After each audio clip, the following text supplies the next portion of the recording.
Argiaren podcastak. Egonarria, pilpilean dauden gai ekosozialen inguruko elkarrizketak Eli Pagolaren eskutik eta geure lurretako laborarien esperientziak Matin Jauregik aurkeztuta. Lurrari entzuten dion saioa delako Egonarria. Asteazkenero argia.eusen eta bestelako plataformetan.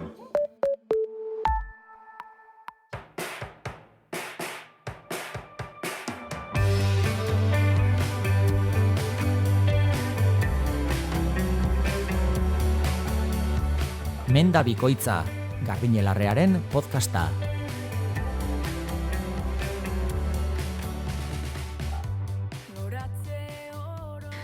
Kaixo ongi etorri Menda Bikoitza podcastera, 9. saioa dugu honako hau, eta gaurkoan ere sendabelarren inguruan arituko gara, hauen inguruko kontu bitxiak, misterioak, aplikazioak, baliabideak, joku izugarria ematen digute. 9 saio ondo bete ditugu, gaurkoarekin ondo bete ditugu. 2 pertsonari gara hemen, saio hau egiten. Kaixo Eneritz. Kaixo Garbine. Eneritz Arzalluz teknikari lanetan eta mikrofonoan Garbine Larrea. Gaurko saioan, albiste batekin, ikerketa batekin hasiko dugu podcasta. 1400 sendabelar espezie ditugu estatu Espainiarrean, azkena iaz egindako ikerketa bada, eta identifikazio lan honek zer pentsatu handia eman digu, eta azalduko dugu zergatik eman digun zer pentsatua ikerketa honek. Birika belarra zitza egingo dugu gaur, neguan, negu bukaeran, udaberri hasieran, landare interesgarria dugu, biltzea komeni zaigun landare badugu, etxean eduki beharrekoa iruditzen zain niri, eta birika belarraren bai bilketaz eta erabileraz hariko gara. Hurrengo gaia misterioarekin lotutako gai bada, hemen aurreko saioetan landare pozointxuetaz aritu izan gara, eta gaur ere hauek agertuko zaizkigu bidera. Baina ez edozein bidetara, baizik bidegurutzera. Bidegurutzeetako sendabelarretaz arituko gara, eta hoien inguruko misterioetaz. Gomendio proposamen edo aholkua, botikina eraikitzeko bide horretan ipiniko dugu, bereziki proposamena izango da, hau da, jaso ditzagun orain 3 sendabelar, eta eduki ditzagula lehortuta eta prest, arnasbidetako gaitzak etortzen zaizkigunerako. Hoiek ez baitira negukoak, askotan udazkenean izango ditugu, aurreratuta, eta askok badakigu udako katarroa izaten dela txarrena, eta udako katarroa etortzen zaigunerako aurreratu eta orain egin beharko genuke bilketa. Orduan, hauxe dugu, gaurko saiorako prestatua duguna, eta gusto baduzue, hemen hasi egingo gara.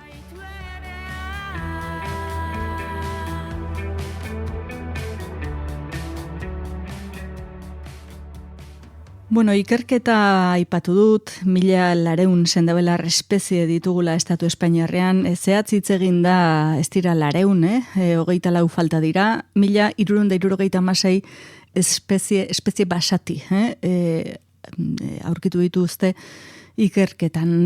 Madrilgo Unibertsitate Autonomoak egindako ikerketa bada, Jimena Mateo Martin izan da ikerketa buru, beste hainbat botanikorekin batera, eta People and Nature aldizkarian argitaratu da. Hemen, bitxia da, ikerketa honetan, landarediaren edo landaredi guztiaren 22% direla sendabelarrak. Orduan, honek ja lehenengo mitoa edo topikoa puskatzen du, hain zuzen ere, landare guztiek dutela aplikazio medizinalen bat edo terapeutikoren bat, hori ez da ala, landare izateagatik berez ez du zertan aplikaziorik izan, askok ustea dute, guk oraindik ez diogu aurkitu alakorik, ikertu direnen artean 22% da. Ikerketa honetan hainbat lan esparru izan dira eta ebaluatu diren gaiak ere ezberdinak dira. Bat bere garrantzia kulturala, eskuragarritasuna, baina ugaritasunetik ikusita, zenbateraino ugari eta eskuragarri ditugun, baita ere ze edadura geografiko duten, baita ze konservazio, ze egoeratan dauden, eta ze legedi dagoen hauek babesteko, eta legedia bai Europarra, Espainiarra edo autonomikoa. Esparru hauek izan dira ikerketa esparruak. Niretzat deigarriena izan da, erabilera tradizionala duten sendabelarrak oso ugariak direla. Eta espezie konkretuak eta familia botaniko konkretuak ikertu dira, baina justu erabilienak dira ugarienak. Eta edatuenak direnak ere bai, eta ikerketak dio oso eskuragarri daudela. Hain zuzen oso ugariak eta oso edatuak direlako. Hau albiste ona da, sendabelarrak ez direlako hemen ikerketa honen arabera, mehatxupean, egiten den erabilera egokia dela esan nahi da. Guztira 120 familia botaniko dira, hori asko da, hemen jendeak niri aurpegiratu izan didanean nolatan 45 bakarrik, liburua egindakoan, nolatan ez nituen gehiago ipini, esan izan diet, bigarren bat egiteko aina badaukagula, beste 45, eta badirudi, hori oso jakintxua izatea dela, pixka bat nekatzen erari naiz, jakintxua naizela esaten diatenean, nik 1.200 hauek ez ditualako ezagutzen, Horrekoan alegin bat egin nuen zenbat ezagutze duten dituen, galduin nintzen zenbakietan, baina 120 familia botaniko identifikatzea kosta egiten zait. Hau botaniko buru oso argientzat den gai bat da. Esan behar, familia botanikoetan asterazeak direla ugarienak, hauek malba, hilena, alako landareak ditugu, eta gero lamiazeak edo labiadak, eta hemen erromeroa, eskaia, menta, izpilikua, hauek ditugu. Ziur nago zuetako askok kopuru izugarri bat ezagutzen duzuela, akaso gutxi iruditu zaizue, dakizkituela, baina ustea hemen bajurantz egiten dugu, eta guk uste duguna baino gehiago ezagutzen ditugu. 8% bakarrik dago mehatxupean. Orduan, hau zerrenda gorri hori mehatxatutako floraren zerrenda gorrian, 89 espezie bakarrik aurkitzea, eta horietatik dozena bat bakarrik, arrisku kritikoan, eta 1.376 landare eta zari gara, benetan albiste ona iruditzen zaigu. Orduan, ondorio gisa, esan behar da, gu uste baino gehiago direla, urtetako lana dago, uste dut hemen pertsona batek ez dakit 2 bizitza behar dituela, benetan, hauek ezagutzeko, eta hemen ez gara ezagutze identifikatzea zari, baizik erabilera zari gara, erabilera zentzuz eta tentuz egitea zari gara, eta tradizionalki erabili ditugunak nunbait horrela ari gara erabiltzen, nahiko tentuz eta zentzuz, eta aberastasun hau mehatxuri gabe daukagu, lantzen dugu ez. Eta hori, niretzat bereziki interesgarria da. Eta gero topiko bat puskatzen duela ere bai, landare denak ez dira medizinalak, baina 122 izatea ikaragarri iruditzen zait.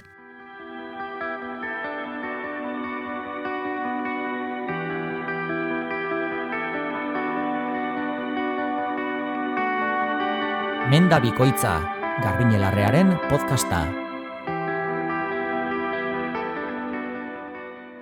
Birika belarra da gaurko sendabelarra, edo biri belarra, pulmonaria officinalis, birika eta bronkioetarako erabili izan dugun sendabelarra da. Esan beste birika eta arnasbietako hainbat landarek bezala, muzilago ugari duen landare bat dela, eta muzilago hau eta lantoin hain zuzen mukiak kanporatu eta arnasbietako narritadurak baretzeko erabili izan dugula. Tanino ugari ere baditu, azido salizilikoa du. Orduan, interesgarria da landare honek arnas esparruan, arnas eremuan egingo digun lana.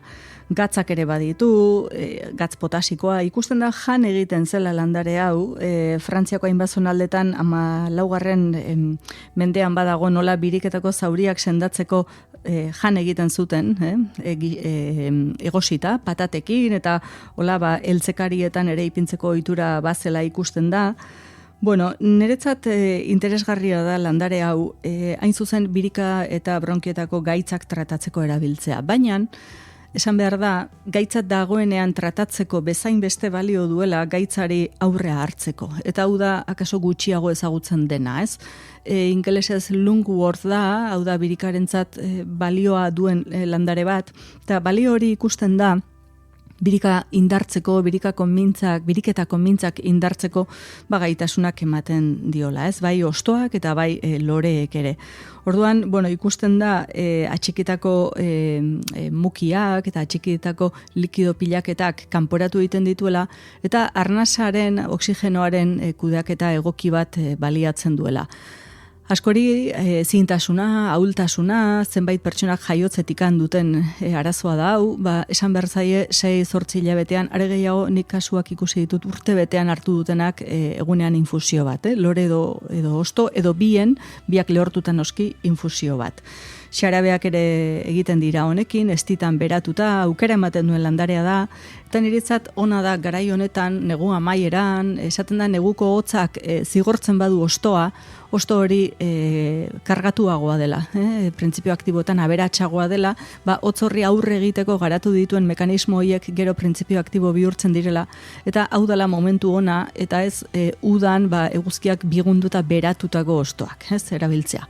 Orduan, asko eta askori esan ohi diet, orain moztu, orain lehortu, eta orain ipini jasota hau lata batean, baldin badaukagu alako arnasbidetako itoa edo ezina, edo zesanik ez, infekzio handi bat, landare honek egingo dikulako benetan asko estimatuko dugun lana.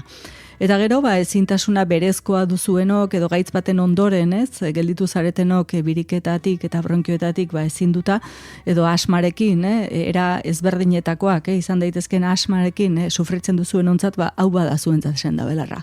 Eta epe luzean hartu behar baldin baduzue, nik mordotxo bat biltzea aholkatuko nizueke, bide bazterretan, mendi bideetan aurkitzen dugu, eta guraizeken moztu mesedez, eta ongi lehortu, ongi txikitu, eta gero ikusten da iragazteakoan bizartxoak, iletxoak dituela, hoiekin etzazu estarrian harritatu, iragazi ondo, eta egunean behin infusio bat hartuta, epe ertain luzeko lan hori egiteko gai litzateke, 6-8 hilabetean hartuz gero. Beste kontrakotasunik ez diogu ezagutzen, umentzat ere segurua da, orduan, hau bada momentu egokia birikabelarrak biltzekoa.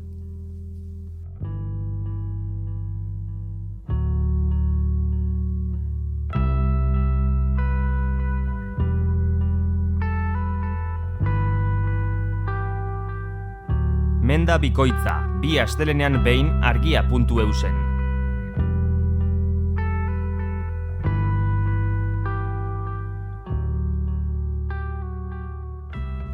Eta orain bidegurutzei buruz hitz egin behar dugu. Hirien eritz bidegurutzea esan da zer etortzen zain burura? Niri erabakia. Erabakia. Bidegurutze bat, erabaki beharra dun. Eta galdetu ezkero bidegurutze batean norbaiten zai egon beharra adibidez, zemuz? Agian nahiago ez. Ez egotea. Nahiago ez egon bidegurutzean. Ados? Baina beno. Vale. Beldurra enian esango, edo egon behar bada, egoteko prest. Vale. Bidegurutzean kontzeptua bitxia dun. Gaur egunean esan behar dinat geota bidegurutze gutxiago dauzkagula. Euskal Herria rotondaz bete zaigulako. Bai, ona dun, bai, beak eta hutsa, gure agintariek rotondoen alde indinate, eta bidegutzen inguruko misterio hau galdu bidean ziagon, nik ala ikusten dinat. Hemen oso... Erabakiak hartu beharrik ez izateko? Igual, edo bidegurutzea ez, baina rotondan bueltaka ibiltzea badaukan, ikuste dinat bidegurutzean bezain galduta sentituz, ez? Edo blokeatua behintzat.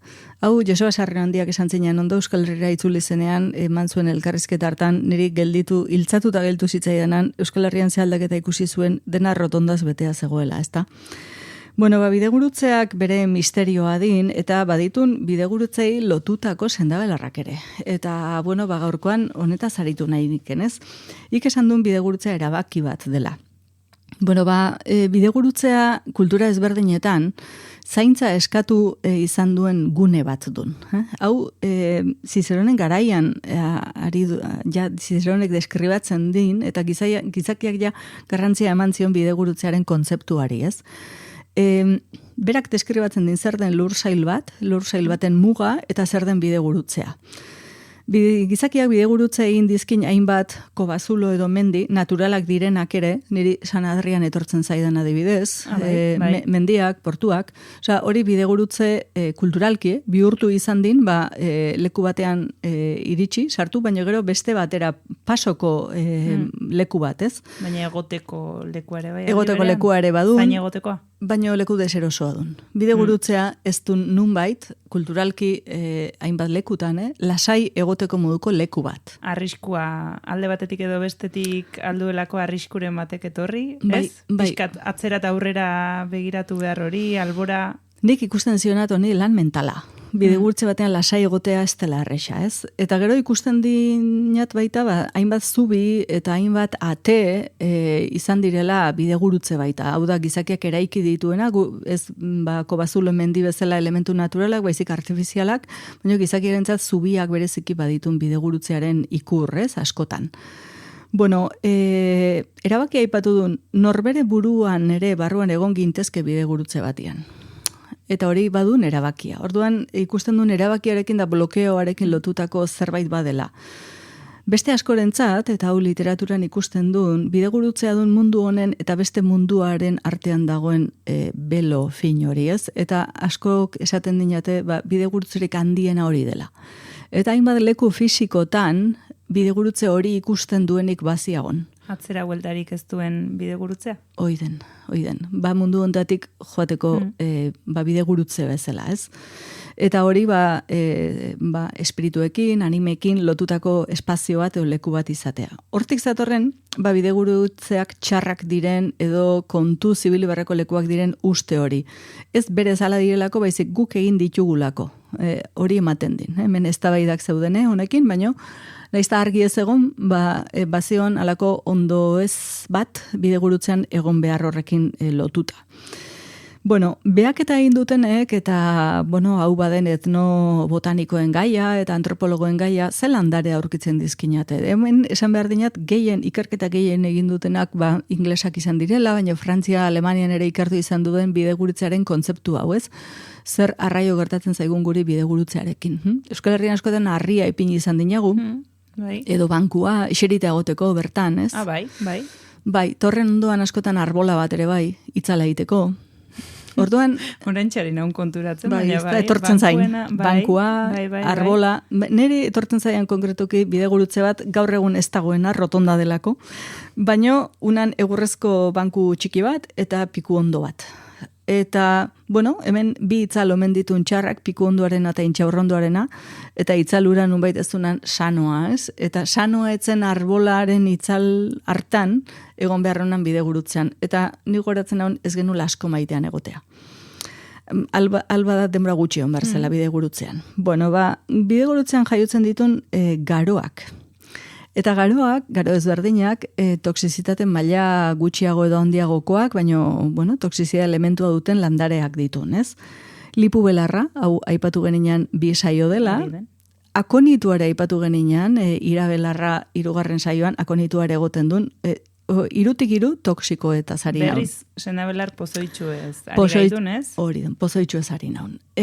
Mandragora ere pozoitxua duen, olakoak aurkitzen dizkinagu, eta gero ez pozoitxuen ere muan, amapola adibidez, lobelarra, baina amapolak narkotiko izateko gaitasuna din, eta hau ere kontu zibilarreko landarea, ziklamenaren familiako landareak agertzen ditun, ziklamena gehien bat Italia eta Suizan da aurkitzen ditun, baina haientzat badun pozoina dun sustraian, ostoan pozoin kantitate txikia, baina badun landare bat, eta hemen ikusten dinagu berbena dagoela, jaiotzen dela landare indartsu bat, eta mito askorekin, eta mitologian badituen hainbat lotura, linoa ikusten dinagu, lioa, hemen lehen ereiten zena, eta, haizeak eramanak izango ditu, baina bereziki bidegurutzetan ikusten dizkinagu. Eta gero, isurialdi mediterranearrean ikusten duen oliboa, ez? Baina oliboa ja ez du naturalki bertan etorria, baizik landatua. Orduan gizakiak nunbait landatu egin din. Eta hemen propio gehien landatu den arbola aritza izan duen. Bidegurutzeetan? Bai. Eta askotan, aritz bidean oala, bide hortan, edo bide gurutzera iritsi baino lehen, aritz solte bat ikusi baldin badun, parajearen erdian badakin horlen bide gurutzea izan zela. Orduan askok, itzala, udan bereziki zaion behar baldin bada itzala estimatzen den, hori lotzen dinate bide gurutzeakin. Orduan, ez oliboa eta ez aritza, inungo elementu ez pozoinekin eta ez olako gauza ilunekin lotutako arbola, kontrakoa, esango dinagu, ez? Gurtu izan diren arbolen, klasekoak, baina justu bide gurutzean babesa behar delako edo landatu izan dizkinaguan. Eta, gero ikusten duen debekuak daudela, nik adez berbenak bildu nahi baldin badizkinat, ez ditxezela bide gurutzekoak izan. Nola... Ez, bide gurutze batean, ez, arauak, nek ez dinat asmatzen debeku hori, baizik iritsi egiten zaian debeku hori. Eta mendian noala ere, eta bi pista, mendi pistak izanaren arren, bide gurutzea baldin badun, bide gurutzean bueltan dauden sendabelarrak, askotan berbenak egoten ditun, horiek ez bildu. Ez dira parte honekoak. Osea, bide gurutzetako sendabelarrak, bada espada, ez bildu. Ez bildu. Edo, bestela, inun ez dagolako eta premia benetan handia daukadalako bildu behar. Baina alare oso konforme ez, bide gurutzekoak direlako. Eta ikusten du nau, hainbat landarerekin gertatu izan dela, erabilera emango genieken landare horiek, bide gurutzean daudelako ez ditugula bildu. Badaukagulako haindik ere, alako ez dakinat ustea den, errespetua, bildurra izua, hemen eskalak aurkitze izkinagu, baina debeku implizitu hori, idatzi gabeko debeku hori, ez du hemengoa bakarrik, edatuago zion, eta hori aurkitzen dina. Niretzat bereziki harrigarria den gai bat gaur egun. Gu bide gurutze hontan urrengo gaira pasatzeko autoa egingo dinagu, ez? Pentsatu gabe zerruzten dugun, ze beste hori dun lehen komentatu dinagu.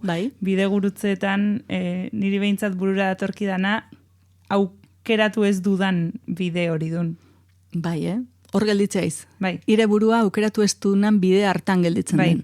Eta gorputza beste bidean daukan. Aurkitu beharko dinat horretako sendabelar baten eritz. Hori galdetu behar nian, aber badago hori konpontzerik. Zaila, baina, interesgarria bide gurutzaren gai hau. Zuek ikusten baduzu zuen herrian bide gurutze ezagunen bat, zer esanik ez urkamendi bat baldin badago, zuen herrian, eta ikusten baduzu horri inguruko sendabelarrak biltzeko debekua, idatzi mesedez, gustora entzungo duguta.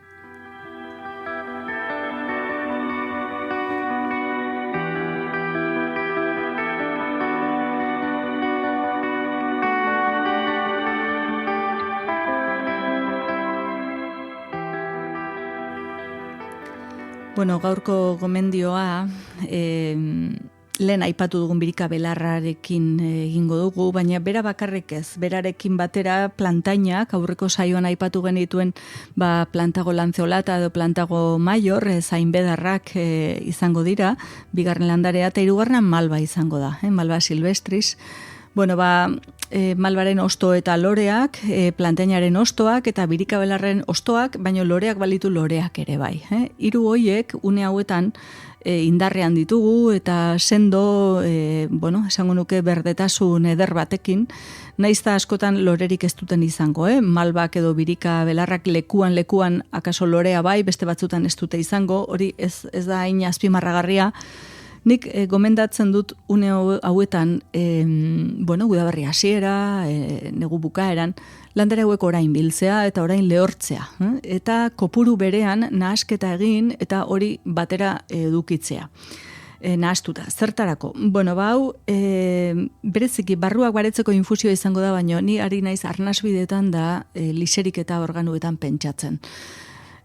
Mukiak tratatuko dizkigu, antura tratatuko digu, urratuak tratatuko dizkigu, orduan nahiko nuke hau prestizatea oso urruti galdituko zaigu negua, baina hain zuzen negurako lanak lehenago programatu beharko genituzke, eta norberak etxerako botikin bat egin nahi badu, horrela egin beharko luke, aurrerapen honekin. Zergatik, negua ez delako arnasbideetatik gaixotzen garen garaia. Neguan noski gaixotzen garela, baina askotan udazkenean hasten dira alako ajeak. Eta zer esanik ez, udan katarroa duenak badaki ze katarro txarra den udakoa. Orduan, eduki dezagula eskura, ja egina dugun sendabelar nahasketa hau. Noski, gaitz horiek tratatzeko, baina baita ere, arnas bidetako arazoak baldin baditugu, ez? Niretzat infusio bat egunean hartzea ona litzateke halakoetan, aurre zaintza egin nahi badugu, baina gaixo gaudenean otordu bakoitzaren ondoren infusio bat hartzea, astebetean edo 10 egunean, hori oso egokia litzateke.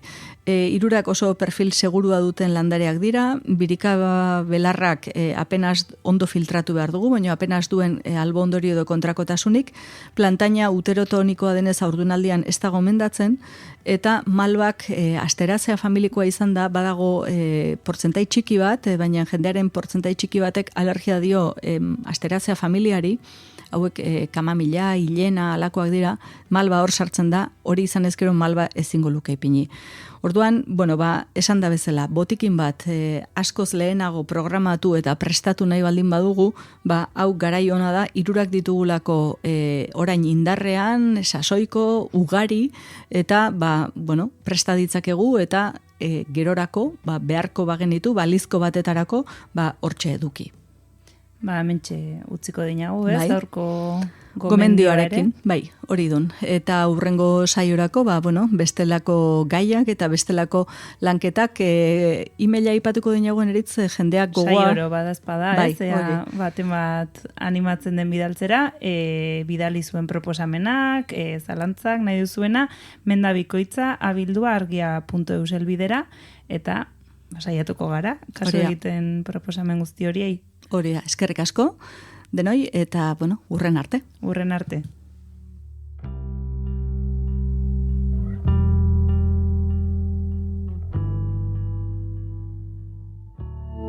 Argiaren podcastak.